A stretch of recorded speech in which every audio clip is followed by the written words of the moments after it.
तालुक्यातील वडनेर येथे बिबट्याच्या हल्ल्यात शेतकऱ्याचा मृत्यू झाला आहे।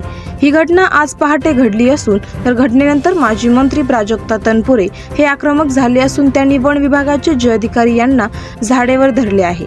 बिबट्याच्या हल्ल्यात शेतकरी शोभादर गव्हाणे यांचा मृत्यू झाला आहे, तर त्यांचा मृतदेह ग्रामीण रुग्णालयात तपासण्यासाठी आणला आहे।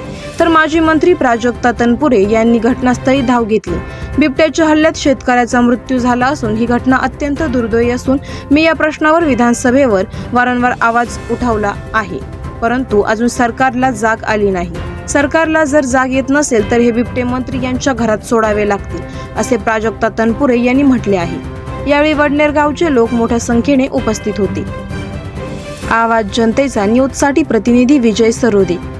कायदे असे केंद्र सरकार बसले नुसतं तिथं काय कायदे बदलत काय विधानसभेत मी 4दा बोललोय। या मंत्र्यांच्या बंगल्यात मंत्र्यांच्या बंगल्यात सोडले पाहिजे, मंत्र्यांच्या बंगल्यात यांच्या बंगल्यामध्ये यांना कळेल शेतकरी कसा जगतो काय। फोटो काढा, ते फोटो एकदा कळू द्या जनतेला ती काय परिस्थिती होती म्हणून। तवाच लय जाहीर करीत आम्ही दिवसा लाईट सोडून ते करून तवा करून आता कोण सोडून पुरेशी पिंजरे पण नाही त्यांच्याकडे। पुरेसे पिंजरे पण नाही कायद्यात तशी करायचं आहे लाईव्ह कार्यक्रम किंवा आहे कसले आंदोलन, जनसामान्यपर्यंत पोहोचेल आपला हक्काचा आवाज, आवाज जनतेचा।